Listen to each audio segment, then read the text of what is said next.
how did early break start? My recollections were you and I worked together on that teacher advisory team, didn't we, for Bury? Drugs, sex, rock and roll, all of that. It was me. And mine was teaching and learning strategies, and also I did my counselling training during that period too. And then when I went back into school, you carried on in that role, but things were changing then, weren't they? And I remember you were approached by different parents just as for advice and emerging issues around young people's substance use. And although I remember you always used to say we've got a perfectly good substance misuse team in Bury, but it's an adult team and it's not geared up for the... Yeah. They weren't interested. They were turning people away if they were young. Yeah. So coming up with this, clearly there was a need emerging, and so being enterprising as always, and young people focus, which has been the key to it all. I know you started to formulate some ideas around what we could offer for these young people. I remember the Director of Public Health at the time, Dr. Olajuba, I think it was, and she kept getting requests as well for young people, who were being turned away by the drug team, and said, could we do something about it? And there was no money at all, and we kept saying, well, we can't do it for nothing, so there wasn't any money. But somebody had, there was a refund from an agency that had been given some money given some money by Bury to do some work with the CDT, and they hadn't actually done it. So there was about 11,000 quid that they paid back into Bury, and the health authority didn't know what to do with it. So I said, well, we'll have it, and that was our start-up capital. So we had to look for a model that fitted in with not very much money. So we didn't have any premises, which was fine. We didn't need those, just needed a telephone line. And we looked at that, do you remember that sort of youth service model where we employed people on sessional basis, including us. So, Well, at first though, I remember it was the telephone line into your house, and then later you built that shed, which you called a chalet. Yeah, but you built that shed. High-class log cabin, yes. Yes, and the line was in there, so we operated out of that shed in your garden. And you're right, well, the calls that came through first of all, young men you work with, and young women that came through I work with, but it became obvious really quickly that there was a need out there, didn't it? Yeah. So the sessional worker model, and many of us working voluntarily too, so there was a mixture of paid or and volunteer work, got the service off the ground really, didn't it? It was just, it just sort of happened. I think we worked from the basis. I mean, we talked almost like foot in the door. So once you're there and the need has been demonstrated, you know what it is, then we can go along and ask for money. But it took about 18 months, I think, before we got any additional money. Because I know we operated for that on that 10 grand for about, or 11 grand for about 18 months. That's right. That's right. It was quite a long time. This is in Bury only, of course, wasn't it? But Rochdale, because at that time Bury Rochdale was a joint health authority, wasn't it? And Rochdale were clearly very interested because the same emerging issues were coming to the fore in Rochdale. And they were very interested in the service. And I found some minutes of a meeting for something like September '96, which said, and we've got £33,000 to develop the service in Rochdale. Nice. So that was when Annette came on board, because it was Annette who led the service into Rochdale. Because Annette had been a sessional worker, hadn't she, for a while with us, as with Jenny, as with Mike Twigg. So people who we knew were good and youth workers or teachers, and you took over the counselling supervision side of that, and and the development of policy and practice and protocols. And standards, really. I remember we always had very high standards about supervision, about recording. And that kind of systematic work, side to the service. So it was actually April '97 that the official launch happened in Rochdale. But from November, I found the notes that were saying these are the number of clients we've had. So from November '96 rather, that's when clients started coming through from Rochdale. And I guess you could say the rest, as they say, is history, but actually it wasn't, because that shoestring money, it didn't get any more, did it? No, we were demonstrating the need and demonstrating the quality of the service. And probably our own worst enemies in the fact we were actually doing something that was a highly professional service, very good, returning all the figures and everything that they wanted, but with very little money. And so it couldn't expand. I mean, we had plenty of ideas for expansion, but people weren't prepared to fund it.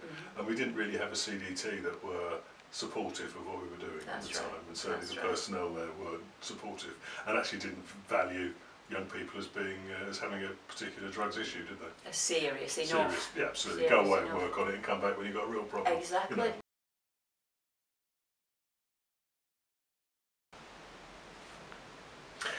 Yeah, I remember we weren't getting any kind of support from the adult services at all. We were getting lots and lots of people saying, this is good, but we don't have any money. And I think people in the adult service probably saw it as a threat for taking resources away. I think that was what they saw it for. And plus there was still in adult services then this belief that young people's services weren't really important enough. We talked about it, that young people weren't really real drug users, and it was only cannabis, or it was only alcohol or something like that. I certainly think there was a mistrust, almost like a superiority around.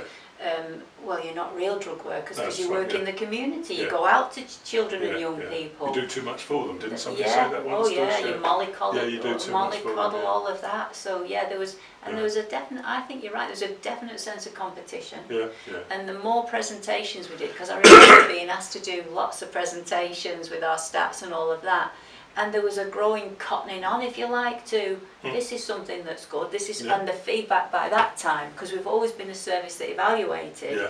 I found a report that Barbara Fonseca did in September '94, so she evaluated the first 6 months even. So right from the very start. And we were giving them information that they didn't even ask us for, because they weren't actually asking us for any information at all. They didn't ask us for anything. No, we were just giving them information because we thought that was good practice. And that was what we should do. And I remember going to meetings, well, we'd call them commissioner meetings now, but meetings then, when people would say, oh, it's very impressive what you're doing, but we can't give you any money. There isn't a budget. There isn't a budget heading for this, so we can't fund it. So there's no they way. would give us a little bit of slush money if it came, some money they hadn't spent at the end of years. I think what was good for us also was that at that time, there were other places around the country that were starting to develop young people's services, some young people's work. Matthew Project down in Norwich and a few other projects, and there was still, of course, the Middlegate Lodge at the time, wasn't there? Definitely. I got involved, do you remember, with SCODA when they were doing those guidelines for young people's services with the Children's Legal Centre. Are they the one that starts a child is not an adult? I think so, vaguely. I vaguely remember that. I think that's what they said, And it was also just about the time that Irish School Vary had come out or had been the chair of the Health Advisory Service, Substance and Misuse thing, report.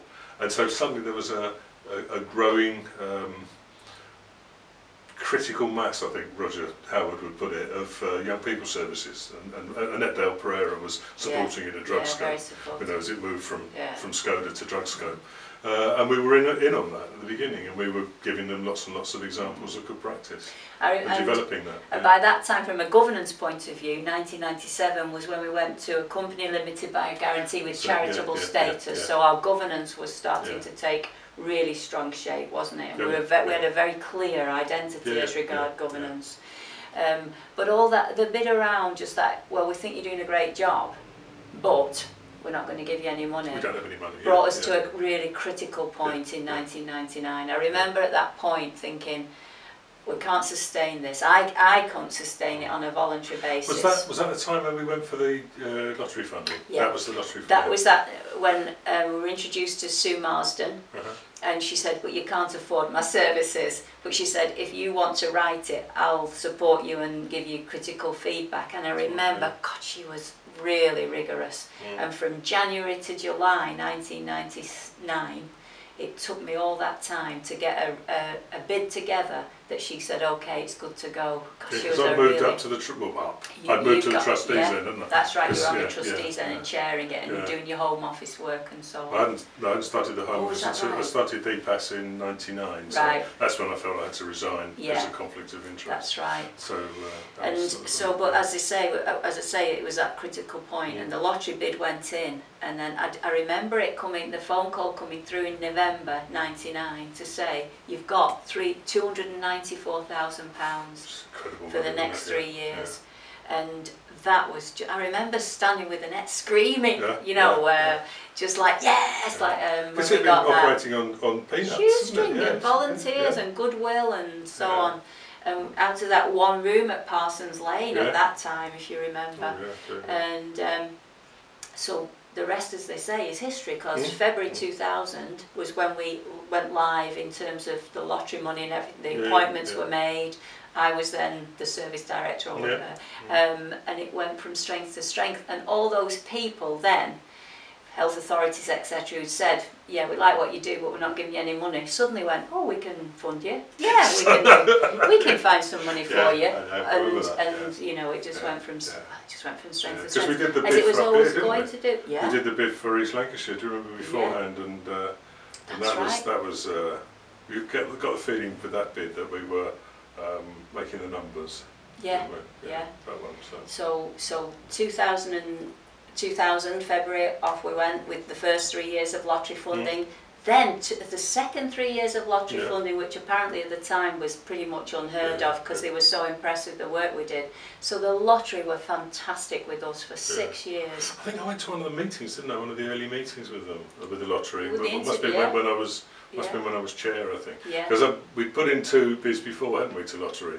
And we hadn't really got past the telephone stage. That's so right. they'd phoned me usually at home in the evening and been through things. We haven't got any further than that. So then we brought somebody in, we got it. But then when we went to that bigger scoping thing about, look, this is the big picture, and this is how much it'll cost, they were convinced of that in the interviews and so on, and that's when we got the money. But even going back, Ian, to early 90s, when we first started off, there was talk of family work and young people in their family context, and that thread has gone through all the way. We would never work with a young person outside that. It was always to be seen within that. We would see parents and we would see the young people, and much of the time we would be working. But you can go out now. We'll bring mum and dad in, or and work that way.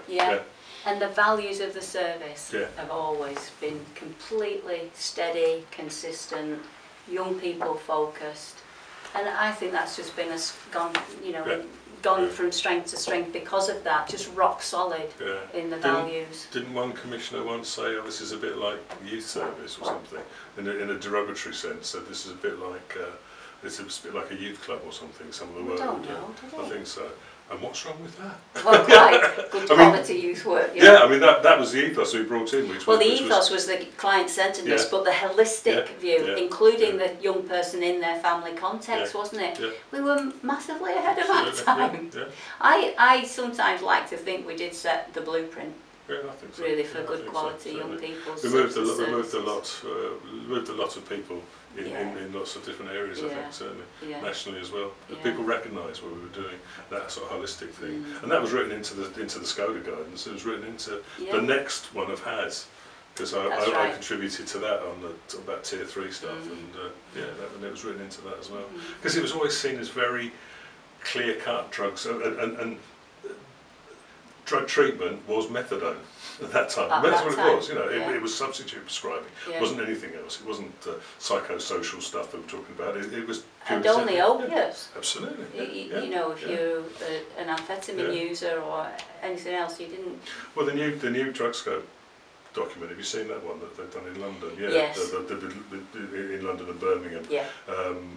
Limited group that they've gone to, but again, that's talking about holistic work, and it's talking about seeing drug use not just in the sense of opiates. It's seeing a whole range of different drugs, and particularly young people now who are playing around with things that are really quite dangerous. That they've rejected. And honestly, the whole movement, the recovery movement now, I just feel like saying, well, thanks for catching up. Where have you been? Absolutely, for 16 years, actually.